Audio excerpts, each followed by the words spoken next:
Cities across the world have always been racing to get the newest and tallest building to show their wealth and status. Buildings have always been a propaganda tool for governments to establish their cultural capital and political power. Shenzhen is no different.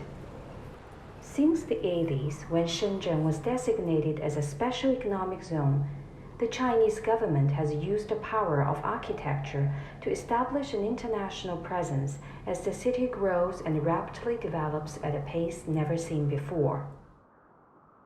The concrete forest paves the earth as the non-stop construction continues. The local authorities wanted to showcase their achievements to the world with something they have never seen before. This is the newly inaugurated Shenzhen North Collective Aggregate. At the inaugural ceremony, local and foreign visitors enjoy their time at the permanent collection of drawings and models of the building itself. We're joined by the architect today as he explains the project's vision to the mayor, city officials, and the public.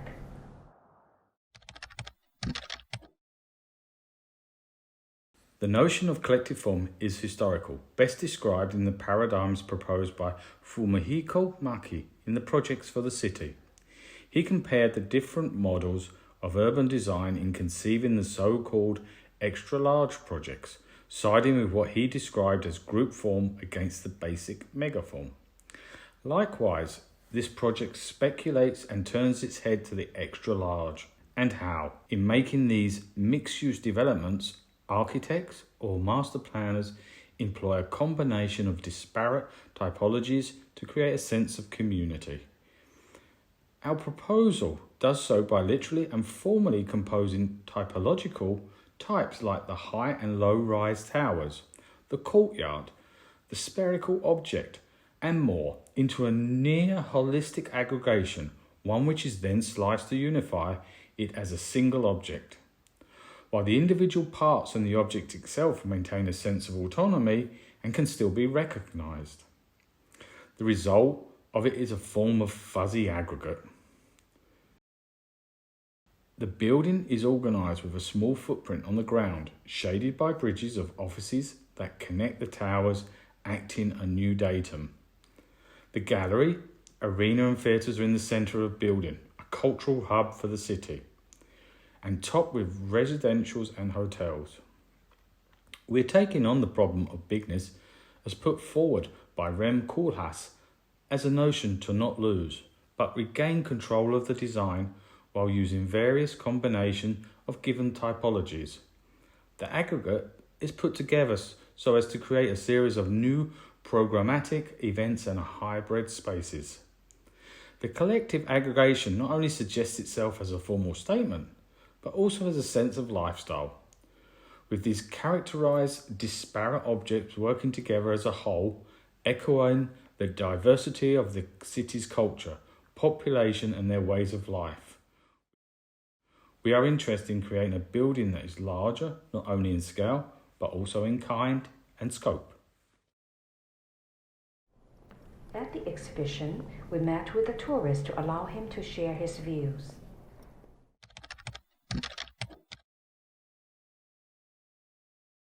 I've seen the tallest building in the world, but never a lumpy aggregate of the size of this one.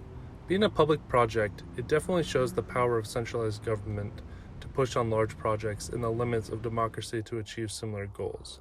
I'm not saying communism or authoritarianism is good, but look at what China's doing. This is one of my favorite spots to see this monster. It is just far enough to capture it all, but you can't see exactly where it lands. In a weird way, it really hovers over the existing townhouses like a Godzilla. I've seen this view all over Instagram, but I didn't know you would really have to walk through the village to get there, which was quite an experience. I also enjoy approaching from the main road with these near symmetrical moments. Given its vast size, it also gives a sense of orientation and feeling of calmness within a space like this, which is like a gigantic agora. This building, like a gateway between village and station, new and old, seen from everywhere, a landmark, absolutely a destination, where everyone meets up in the shaded plaza right outside the station. There are undeniable consequences for the neighbors due to the presence of the building. Ling shares some of her thoughts with us. 这里是城中村与新北区接壤的地方，员工下班以后一般都在这边休息还有聚会。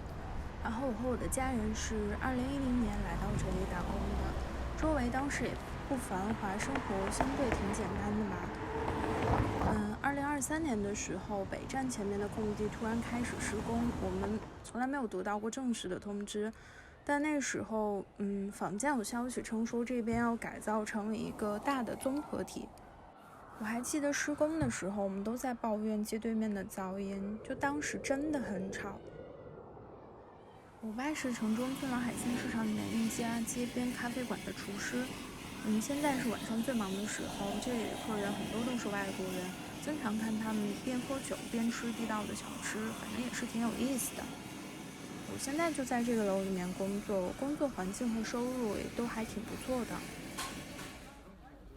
Chinese President Xi once controversially declared no more weird buildings.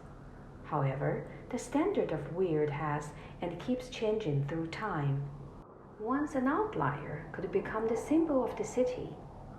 This gigantic building is no less weird, but maybe it is so in many ways, and the notion of the aggregate allows these realities to intersect. Despite all controversies surrounding the social context, development politics, and economic values, the government pushed forward with the project, arguing for the cultural value of its architecture and its pursuit of the future, encouraging new models of master planning and also with considerations of its density and intimacy. Love it or hate it, these projects are happening more and more, and the idea of a collective is often lost in Western capitalistic approaches to master plans and the urban in general. The aggregate seems to be as much a huge and omnipresent building as an idea, a speculative idea, a seed of urban growth, with a captivating image and ever-present silhouette which leaves the historical city as we know it, at least in Shenzhen and other parts of China, a distant shadow.